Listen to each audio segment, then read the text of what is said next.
तो इसका मतलब क्या, एक महात्मा मेरे को मिला कहीं गुजरात की तरफ ही शायद, तो वो आके बोला मैं रात रुका था कहीं, चल के आया था, तो वो भी आ गया।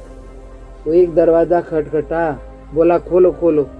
वो बड़ा दरवाज़ा था, सर्दी के दिन थे, तो उसने धक्का तो पत्थर लग रहा था, हट गया, खुल गया। बोला मेरे को रुकना है, पूछ के आया हूँ। बड़ा सा है, एक इधर सो रहा है, हम इधर हैं, इधर खाली है। मैं बोला भैया हमें तो ये भी नहीं पता, यहाँ पूछना पड़ता है। तू भी कौन कह रहा है तेरे को पूछ के आया कि नहीं, सो जा यहीं, तो सो जा। यहाँ एक महात्मा पहले से है, उसी ने मेरे को बोला यहाँ रुक जाओ महाराज।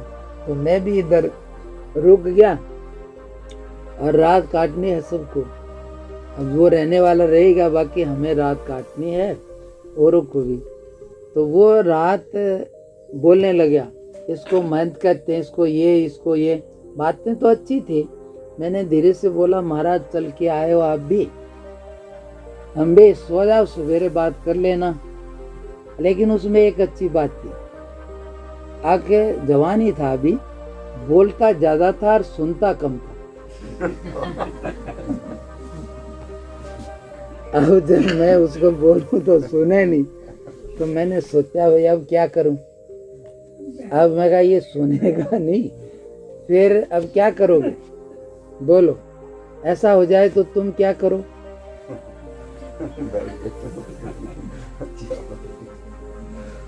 है बोलो, नहीं समझे, मैं बताता हूँ। हमारे गांव में एक आदमी था, तो वो उसका नाम राजन था। वो ऐसे ही उसको ट्यूबवेल बोलते हैं, तो उस पर रहता था। तो पहले मोटर वोटर चोरी हो जाती थी, तो वो बोले कि राजन तू रहता है, किस लिए रहता है। बोला कोई ऐसा टटपूंजिया चोर आ जाए तो उसको सब्बल रखता हूँ, दिखा दूंगा। और बोला ज्यादा आ जाए तो चाबी और पन्ना दे दूंगा, यहाँ से खुलेगी मोटर, लगवा दी।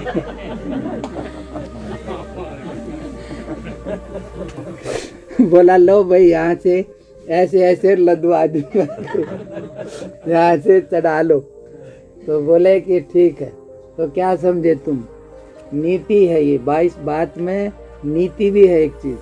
मतलब क्या कि हल्का हो तो हटा दो और भारी हो तो हट जाओ, ये नीति है संसार की। तुम्हें जीवन में जीना हो तो ये कला है, सीख लेना। एक कांटा हो तो हटाया जा सकता है, और ज्यादा हो तो खुद हट जाओ। उसके हटाने के चक्कर में मत पड़ जाना, नहीं तो वे हटेंगे नहीं और तुम फंस जाओगे। इसलिए ये सब जगह नीति काम करेगी। तो उसको अब यही नीति यहाँ पर है जो मैंने बताई। अब रात है, जा भी कहीं नहीं सकते, तो उसको सुनता नहीं, वो चुप होगा नहीं, तो क्या करें, अपन चुप हो जाओ, ये नीति है। तो अपन चुप हो गए। मैं ठीक है, अब क्या करना भाई, इसकी सुन लो, अब क्या करें, कहीं जा नहीं सकते, ये सुनता नहीं, तो अब तुम सुन लो। यानी कि बात बात में यार ये नहीं मानता, अरे ये नहीं मानता, तू मान जा, इतनी सी तो बात है।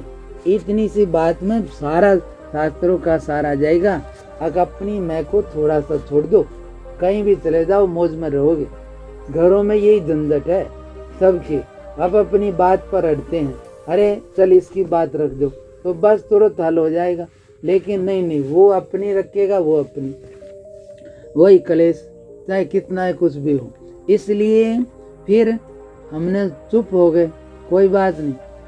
सुबेरा हो गया, तो अब वहाँ पानी भी नहीं था, इस दूर दूर भटके, कहीं पानी जैसे तैसे मिला, नहाए धोए।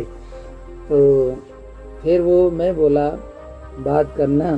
फिर मैंने उससे बात किया, मैं कहा महाराज एक बात बताओ, कैसा भी गरीब हो, मैं आपसे ज़्यादा नहीं पूछूंगा, आप कहाँ से आए, कौन हो, मुझे कोई मतलब नहीं, पर इतना सा बताओ एक बात, आप बाबा जी क्यों हुए। अब वो जैसे मैं सुबेरे बात करना, तो उसकी हिम्मत नहीं हो मेरे से फिर बात करने की। रात तो अंधेरे में करता रहा। अब सुबेरे तो वो बोला अच्छा वो सवेरे बोला, हाँ ये भी कह रहा था वहाँ एक कंबल मिलता है, वहाँ चादर मिलती है, वहाँ इस दिन मिलता है, वहाँ बहुत सारी चीजें गिना दी, ढेर सारी, पूरे साल भर का रिकॉर्ड ले रहा होगा। तो फिर मैं उससे सवेरे पूछा, मैं कहा महाराज ज्यादा नहीं एक ही बात बताओ, आप बाबा जी क्यों हो? आप कोई भी हो, कहीं भी हो, कैसा भी गरीब हो, मैं कहा महाराज घर जल्दी नहीं छूटता है, आप इतनी चीज बताओ। अब उसकी हिम्मत, फिर बोला जी क्या है, मैं सोचता था एकांत में जाऊंगा, भजन करूंगा, अब वो ऐसा बोलने लगा। मैंने बोला महाराज आप जब भजन करने के लिए हुए तो ये क्या करने लगे? अब वहाँ चादर मिलेगी, वहाँ कंबल, में कहा करोगे क्या? बोले दूसरों को दे दूंगा। मगा फिर हुए क्यों थे बाबा जी? भाई दूसरों को ही देना था तो कमा के दे दो, या फिर कंबल के लिए बाबा जी हुए हो तो भी ठीक है भाई इकट्ठे करने के लिए हुए तो भी ठीक है, मैं भी तुम्हारी 50-100 की मदद करवाऊंगा मेरे भी पहचान थी, कुदरती एक गाड़ी भर के चादर कंबल ले ही आया था कुछ भी ले ले महाराज, जबकि मैंने तो कुछ नहीं लिया। तो मैं कहा कुछ तो मदद मैं भी करवा ही दूंगा, जैसा भी गरीब हूँ, ज्यादा नहीं 5-10 की तो करवा दूंगा, कृष्ण जी से बतेरे बड़े बड़े भगत है इसलिए करवा दूं। लेकिन मैं कहा भाई कोई बात नहीं, तो वो फिर चुप। अब वहीं पर जहाँ हम रह रहे थे, बीरपुर की बात थी, दूर था, वहाँ जलाराम पापा एक भगत हो गए, तो वहीं से जाना। तो वो बोला यहाँ एक चादर मिलती है 2.5 मीटर की, उसके पास सब था। मैं बोला फिर आप करने क्या लगे? चुप, कुछ नहीं, चलना है हमने भी, उसने भी।